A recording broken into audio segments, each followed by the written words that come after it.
In 1995, Andy got a toy. It was from his favorite movie. This is that movie, and it was a pretty damn fun watch if I do say so myself.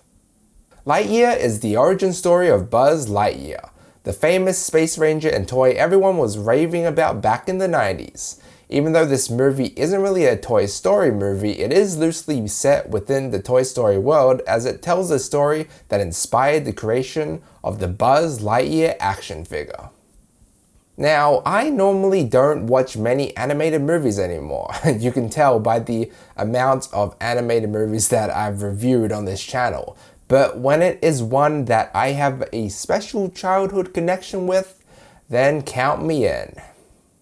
Toy Story is one of my favorite franchises of all time. It's imaginative, it's relatable, it's entertaining, it's emotional, and on top of everything, it really makes you think. So you can imagine the excitement when I first heard that they were going to make a Buzz Lightyear movie. We get to explore the world of Toy Story once again, but this is where things are a bit different. Now, I've never really been a huge fan of prequels, which is essentially what this movie is, because there's high hopes, you know. It's like we already knew who they were when they became who they are now, so seeing their upbringing might be a bit underwhelming if they don't execute it properly. Lightyear is different though, because we are learning about a different type of Buzz. A Buzz that was what inspired the creation of the toys, so unlike Toy Story, they can make things look more dramatic and epic, and they can refine and slightly change the character design a bit, and also have a different voice actor in Chris Evans. This is to differentiate between the Buzz that was in Toy Story and the Buzz here in Lightyear, because they are pretty different, but it makes sense. Because Lightyear is a different type of movie to the Toy Story movies. There's less comedic moments and emotion, I feel, but more story and dramatic visual effects, which look beautiful, mind you. But I was saying to myself, like before this movie, right, as long as we get like some callbacks or like a lot of references to how this movie inspired the Buzz Lightyear action figure, then I'll be happy, and we definitely do. The majority of things visual-wise, like the suit, button placement, certain weapons, retractable wings, etc. are all shown to their full extent some point during the movie, even though some elements took a lot longer to reveal than others.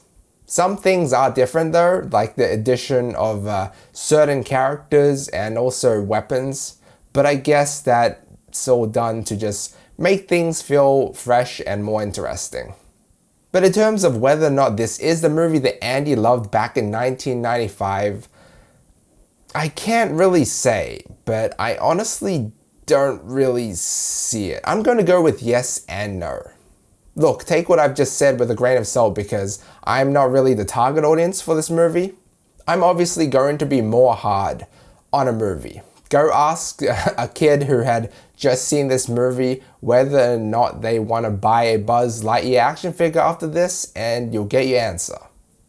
While Lightyear is a very fun movie to watch, and the comeback, or I guess I should say the introduction of Emperor Zurg is a very welcoming sight, I feel like the development of Buzz hasn't been explored to its full extent, and the emotion in that regards is almost next to none. There was only really one true emotional moment, and it was like an Interstellar-like moment in the first 20 or so minutes of the movie, which was very good. But after that, you know, knowing Toy Story, I was expecting a bit more emotion, especially towards the climax of this movie. Maybe like seeing Buzz Lightyear's dramatic transformation throughout the course of the movie. You know, seeing Buzz transform from a timid nobody into a brave and heroic space ranger. But he kind of just started out like a space ranger, and we didn't really get too much else after that. It was mainly just about the story and the journey. Heck, even Izzy Hawthorne, his sidekick throughout most of this movie, even had more development than him. This movie starts off very abruptly too, and a part of me just wondered what happened with Buzz before the beginning of the movie when he was a nobody and in training. So yeah, I mean, after watching Beyond Infinity, that documentary that released just a while ago, and seeing them discuss how they were going to make the new Lightyear movie just more emotionally gripping in terms of Lightyear's character development, I was expecting more. I guess I just forgot that Toy Story is the one that is supposed to be emotional because it's about toys and childhood, so it's much more relatable. And so Lightyear just doesn't have that element. But what Lightyear does have, however, is a more fun and entertaining movie.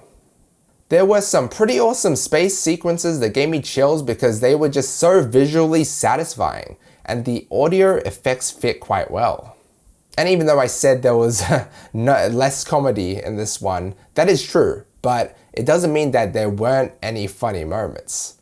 But unlike the first Toy Story movie where Buzz was the comedic relief, in this one it was a robot cat called Socks. I mean, they have to have something to lighten the mood, right?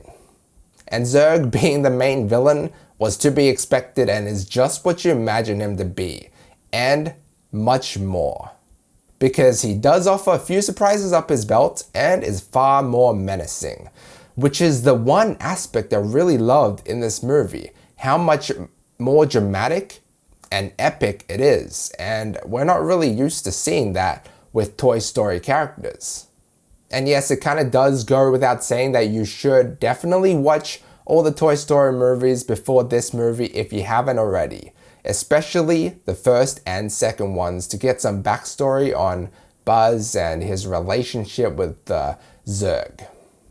But it's honestly just crazy how much the visual effects have improved since the first Toy Story movie.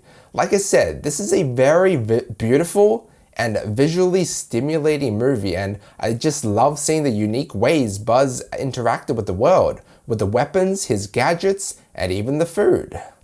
I do kind of wish there was like more of a variety in environments and like creatures. Most of the time, I'm looking at the planet they're exploring and the areas just don't look too creative. They looked kind of bland and dull. And it's like people have inhabited this place for over 100 years. You would think there'd be some changes, right? Anyway, any more of that and I'd be going into potential spoiler territory, so I'ma stop, but I guess these are just a part of some few minor details I wish they would have done differently. But then again, this is just a kids movie, so yeah, I think I'm done with nitpicking. In saying that though, yes, I know Lightyear isn't just targeted towards kids, it's for everyone. There's a reason why I watched it, and it's because I, like a lot of people, a whole lot of people, grew up with Toy Story, so it's a must watch. When I say it's a kids movie, all I'm saying is that the main target audience is for kids, like Andy. Look, Lightyear might not be a movie that lives up to the Toy Story movies or even the expectations of a Buzz Lightyear origin story, but it is still a very fun, entertaining ride that is fast-paced, exciting, and most importantly of all, stays true to the original Toy Story movies. Oh, and don't be like 95% of the people at my cinema who left before the credits ended, because there are 3 post-credit scenes, and even though they are very short, there is one that gives us a big hint, or a small hint, I don't know. It gives us a hint as to what's next for Lightyear. Now all we need is a Woody and the Roundup Gang movie. I'm going to give Lightyear a B+. Yeah, now that I think about it, this movie doesn't do enough to get an A grade. I was contemplating whether or not I would give this like an A-. Like it was either between an A- or B+, but I mean, while this movie was good, it just lacked a little bit of a wow factor for me. With a movie like this, it has to have some surprises, right? And there is, mostly to do with the character Zurg though. But the sense of urgency, especially if you compare it to the Toy Story movies, isn't really there, and the emotion is definitely dumbed down a bit because of that. But anyway, that's it. Guys, thanks so much for watching. Let me know what you think down below. Like and sub if you enjoyed. And as always, feel free to check out any of my previous videos. Until next time.